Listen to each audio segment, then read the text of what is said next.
I still remember that night very clearly, the night when everything started to change in a way that I would never forget throughout my college years. The university dorm at night always had a distinct smell, the scent of old carpets, instant noodles, cheap laundry detergent, and the loneliness that only students living far from home could understand. That night, the third-floor hallway was almost silent. Only a few flickering fluorescent lights remained, and the steady hum of old air conditioners behind closed doors. Finn was sitting alone in my room.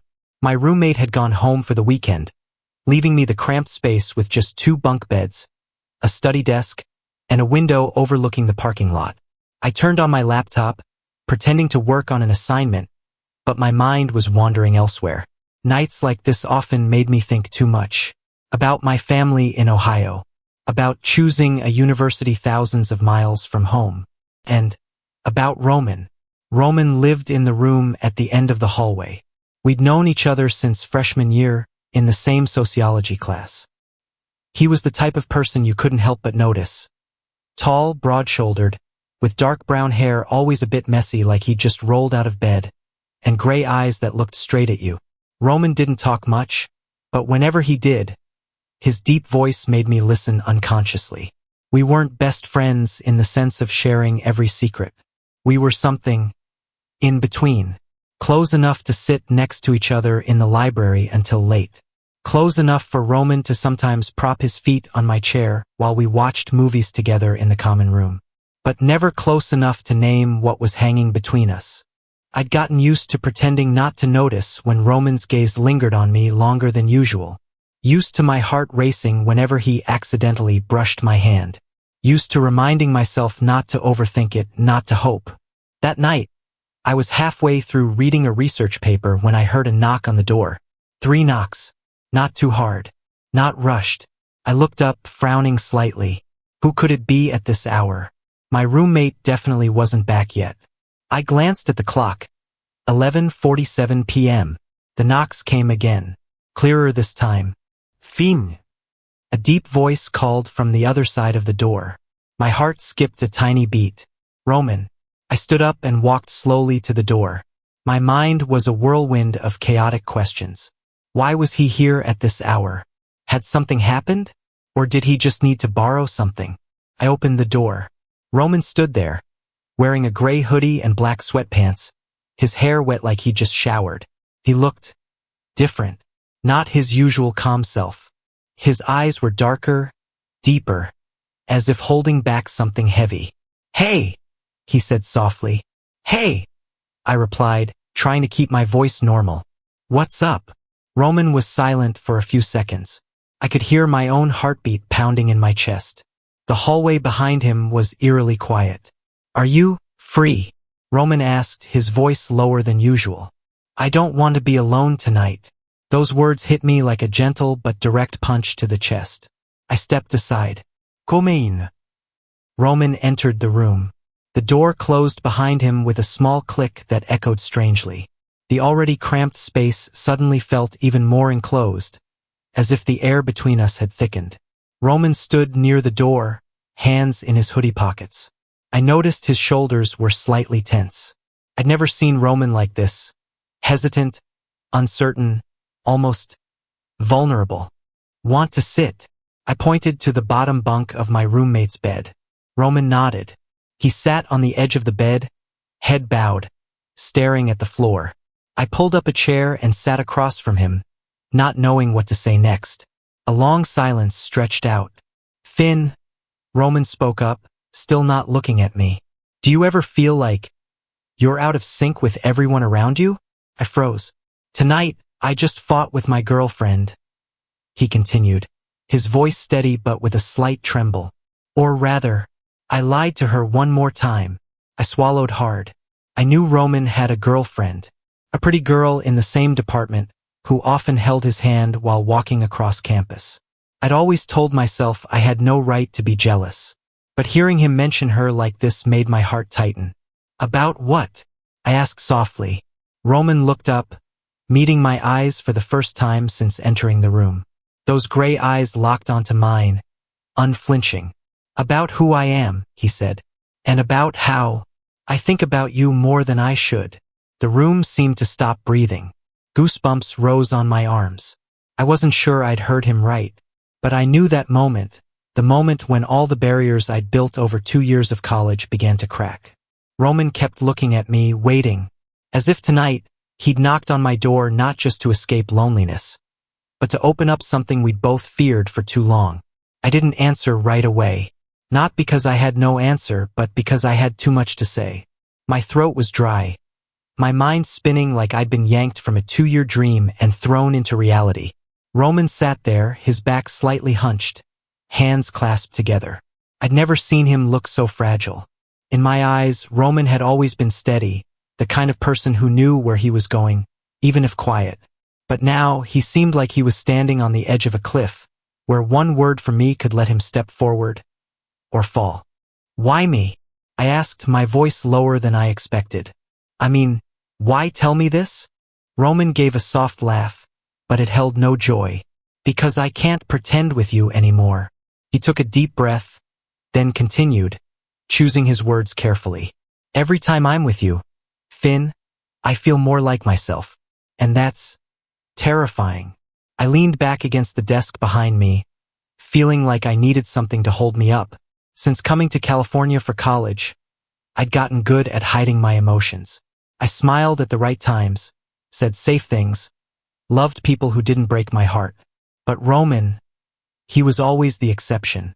Roman, I said his name, feeling its weight on my tongue for the first time. Do you know what you're doing? Roman looked up. His eyes no longer avoided mine. Ido. And I know coming here might be selfish. He stood up and walked slowly toward me. The space between us shrank to just a few steps. I could smell his familiar shower gel, the scent I'd grown so used to during late-night study sessions. I don't expect an answer from you right now, Roman said. I just don't want tonight to pass without you knowing the truth. The truth. I let out a soft, slightly bitter laugh. You think I haven't felt it? Roman paused. Since freshman year, I continued, my heart pounding. From the time you borrowed my pen in class and sat closer than necessary. From the library nights, from the texts just to check if I'd gotten back to my room. I'm not stupid, Roman. His eyes darkened, but not with anger, with realization. So why didn't you ever say anything? Roman asked. I looked straight at him. Because you have a girlfriend. And because I don't want to be anyone's secret. Those words dropped between us, heavy. Roman turned away, rubbing his face. I could see the conflict in every movement. I know. And that's the part one hate most about myself. He turned back, standing very close to me. Close enough that I had to tilt my head to meet his eyes. I've never touched you, Roman said softly. Never crossed that line. But not because I didn't want to. The air in the room grew tense in a unique way. Not the tension of an argument, but of unspoken things, desires repressed for too long. My heart was pounding so hard it hurt. Roman, you're in my room, in the middle of the night, and you just told me things I've been trying to forget. Roman swallowed. So, do you want me to leave? That question left me speechless. If I said yes, Roman would go, and maybe everything would return to the safe status quo. We'd keep pretending, keep looking at each other in ways we didn't dare name. I'd gotten used to that safety, but I was tired of it too. I shook my head very slowly. No. Roman exhaled a long breath, as if he'd been holding it all evening. He didn't touch me, but the distance between us was now just a warm whisper. Finn, he called, his voice hoarse. If I take one more step, I won't be able to turn back. I looked into those gray eyes, the eyes that had haunted me throughout college. Neither will I. In that moment, neither of us said anything more. But we both understood very clearly. The night Roman knocked on my dorm room door wasn't just a conversation. It was the boundary between what we'd feared and what we'd craved most. Roman raised his hand, pausing just before touching mine. He waited for one final sign. I took the initiative and grasped his hand. Roman's hand was warm and slightly trembling. Just a simple touch, but enough to make everything inside me burst. No more stolen glances or hidden thoughts. Just two guys, in a cramped dorm room, facing their own truth. The moment my hand grasped Roman's, everything seemed to slow down. No thunderclap, no dramatic soundtrack like in movies. Just our breaths intertwining in the small room, and the very real feeling that we'd crossed an invisible line. Roman lowered his head to look at our joined hands. His fingers lightly squeezed, as if confirming this was real. I saw his Adam's apple bob as he swallowed. "I never thought," Roman said, then paused. "Never thought just a touch could make me feel this relieved." I smiled softly, but my heart was still racing. "Maybe because you've been holding back for too long." Roman looked up at me. His eyes now held a gentleness that surprised me. He brought his other hand up, lightly touching my wrist, as if afraid I'd disappear. "I'm scared," he admitted. "Not of you, but of letting myself feel this, because I won't be able to go back to who I was before." I stayed silent for a few seconds, then said something I'd never told anyone. "I haven't been who I was before for a long time." Roman looked at me intently. I took a deep breath. "From that freshman night, when you fell asleep in the library and rested your head on my shoulder, I knew I was done for." Roman let out a small, surprised laugh. "Really?" "Yeah," I nodded. "I sat still for almost 2 hours just so I wouldn't wake you." Roman's smile at that moment made my heart tighten, not with pain but because it was so real. He brought his hand up to lightly touch my shoulder, then paused, waiting for a reaction. I didn't pull away. We sat down on the edge of the bed, right next to each other. The distance between our bodies was so close I could feel Roman's warmth, his steady breaths. Outside, the night wind blew gently through the window, carrying the sparse sounds of distant cars. "Finn," Roman said, his voice deep and slow, "I don't want you to think you're just a moment of weakness for me." I turned to look at him. "Then don't turn me into a secret." Those words hung between us. Roman closed his eyes for a moment, as if wrestling with himself. Then he opened them, his gaze more resolute. "I'll talk to her," Roman said. "Not tonight, but soon. I can't keep living a double life." Hearing that, my heart felt lighter and ached at the same time. I knew it wouldn't be easy for Roman, but I also knew that if he didn't, no matter how close we got, everything would rot from the inside. "Tonight," Roman continued, turning to me, "I just want to be here, with you, if you'll let me." I nodded. "Stay." Just 2 words, but Roman sighed in relief, as if granted a reprieve. We lay down on the bed, keeping a small distance, like 2 people learning to trust something fragile. Roman lay on his side facing me. I could see every feature on his face in the dim light. Long lashes, straight nose, lips slightly pressed together as if thinking. "Do you remember the time we went to that basketball game last year?" Roman asked. I smiled. "Yeah. You yelled so loud you lost your voice." Roman chuckled. "I wanted to hold your hand then." I turned to look at him. "So why didn't you?" "Because I was afraid if I started, I wouldn't be able to stop." This time I was the one to reach out first. I placed my hand on Roman's, interlacing our fingers slowly and firmly. Roman said nothing, just squeezed back lightly and pressed his forehead to mine. The distance between us was so close I could feel his breath brushing my lips. Roman paused, waiting. "No rus." No taking. Just a silent question. I leaned in, initiating the touch of my lips to his. Our first kiss was very gentle. Not deep, not urgent. Just a light, trembling touch, as if we were both afraid to shatter the moment. But when Roman responded, his lips were warm and more assured than I'd imagined. My heart felt like it would explode. When we pulled apart, Roman rested his forehead on my shoulder, breathing heavily. "Damn," he whispered. "I've imagined this so many times." I smiled, still holding his hand. "Me too." That night, we didn't go further than hugs and awkward kisses. But that slowness made everything feel intimately suffocating. Roman moved closer, wrapping his arm around my waist. I rested my head on his chest, listening to his strong heartbeat. For the first time in a long while, I felt like I didn't have to hide anything anymore. I woke up in the middle of the night to the wind tapping lightly on the window. In that hazy moment, I forgot where I was, until I felt the firm arms around my waist. Roman. He was sleeping peacefully, his breaths even and light on my hair.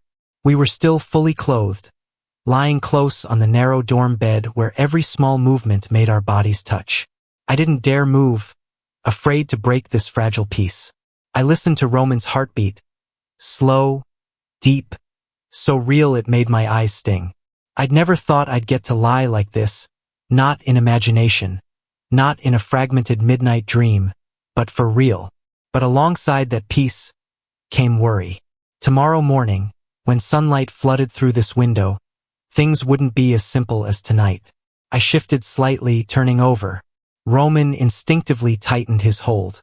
"Fin," he mumbled, voice still sleepy. "Did I wake you?" I asked softly. Roman shook his head, nuzzling into my neck. "No. I just was afraid you'd disappear." Those words made my heart clench. I turned to face him. Our faces so close I could see the tiny wrinkles at the corners of Roman's eyes when he closed them. "I'm here," I said, more certain than I felt. "At least tonight." Roman opened his eyes, looking at me for a long time. Not a hungry look, but one of someone trying to memorize every detail, as if afraid tomorrow everything would change. "Do you regret it?" Roman asked. I didn't answer right away. I thought about everything. His girlfriend, the sunny campus, the judgmental stares I'd grown used to. Then I thought about tonight, about feeling chosen for the first time. "No," I said, "but I'm not naive either." Roman nodded.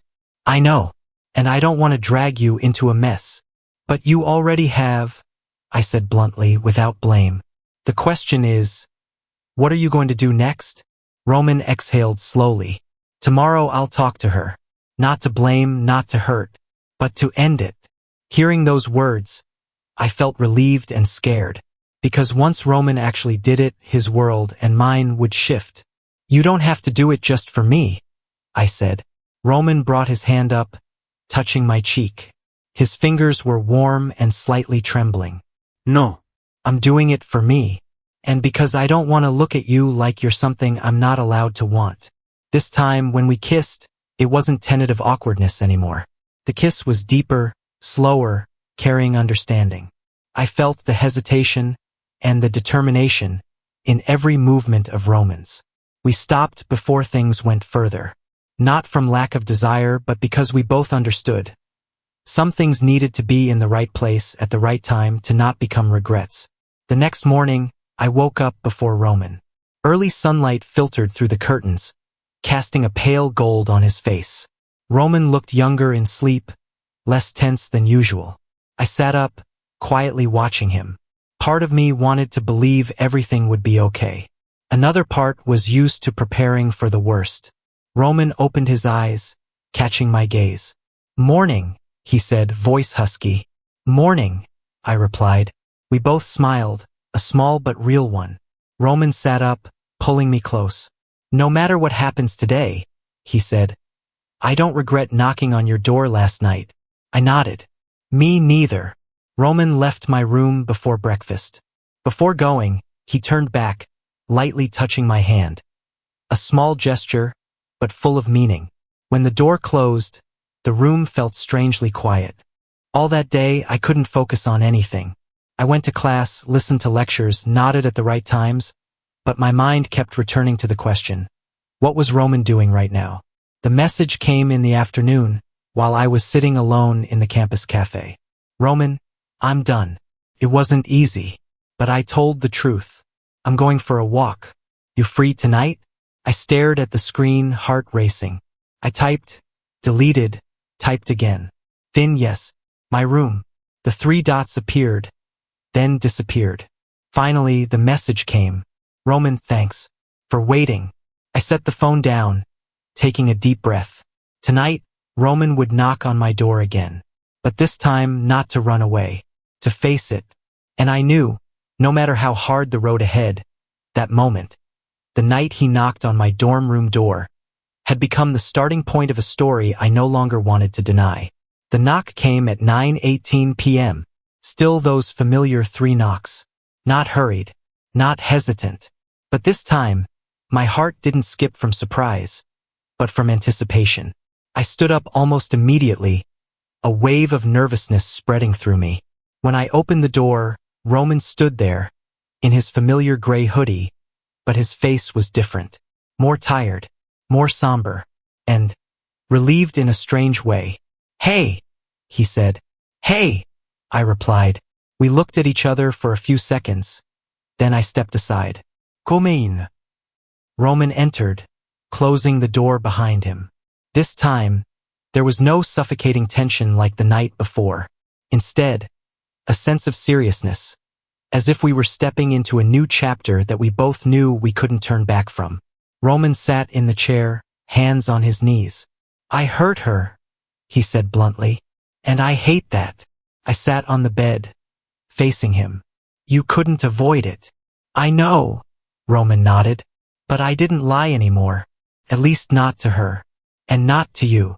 He looked up at me, his gray eyes so serious it made me hold my breath. "I'm not here to promise things I'm not sure I can deliver. I just want to ask you, are you ready to try?" "Try what?" I asked, though I knew the answer. "Try giving us a chance," Roman said. "No secrets. No sneaking. Slow is fine. Hard is fine. But real." I was silent for a long time. I thought about the mornings facing others' stares, about whispers in the halls, about loving someone learning to love himself. I thought about all the reasons I should say no. Then I thought about the night Roman knocked on my door, about that trembling handhold, about feeling chosen for the first time. "It won't be easy for us," I said. Roman smiled lightly. "I never thought it would be." I took a deep breath. Then, "Yeah, I'm ready to try." Roman stood up. "No rush. No impulsiveness." He walked to stand in front of me, holding out his hand, palm open. A clear, honest invitation. I placed my hand in his. This time, the grip wasn't trembling anymore. The weeks that followed passed slowly but full of changes. We didn't go public right away. Roman needed time to sort out his life, and I needed to learn to trust that I wasn't a temporary choice. We studied together more, ate dinner in the cafeteria after peak hours, sat next to each other in long seminars. Sometimes our hands brushed under the table very lightly, very quickly, but enough to remind us we were there, for each other. There were days Roman was exhausted, stressed by others' stares. Days I doubted, wondering if I was stepping into a story destined for heartbreak. And then, one late autumn afternoon, Roman held my hand in the middle of campus. No words, no announcement, just holding hands. My heart pounded so hard I thought everyone could hear. But nothing collapsed. No shouts, just a few curious glances, a few quick looks. Then life went on. Roman squeezed my hand tighter, as if asking, "Okay?" I squeezed back. "Okay." That night, we lay on the familiar dorm bed again. This time, no uncertainty hung between us. Roman held me from behind, chin on my shoulder. "If I hadn't knocked on your door that night," Roman said softly, "I'd probably still be living a life that wasn't mine." I turned to look at him. "And I'd probably still be pretending I didn't want you." Roman smiled, kissing my forehead lightly. "I'm glad you knocked." Me too. Because some doors, when opened, don't just let one person in, they let both out of their own fears. And for me, the night Roman knocked on my dorm room door wasn't just the start of a relationship. It was the moment I allowed myself to love and be chosen in the fullest way.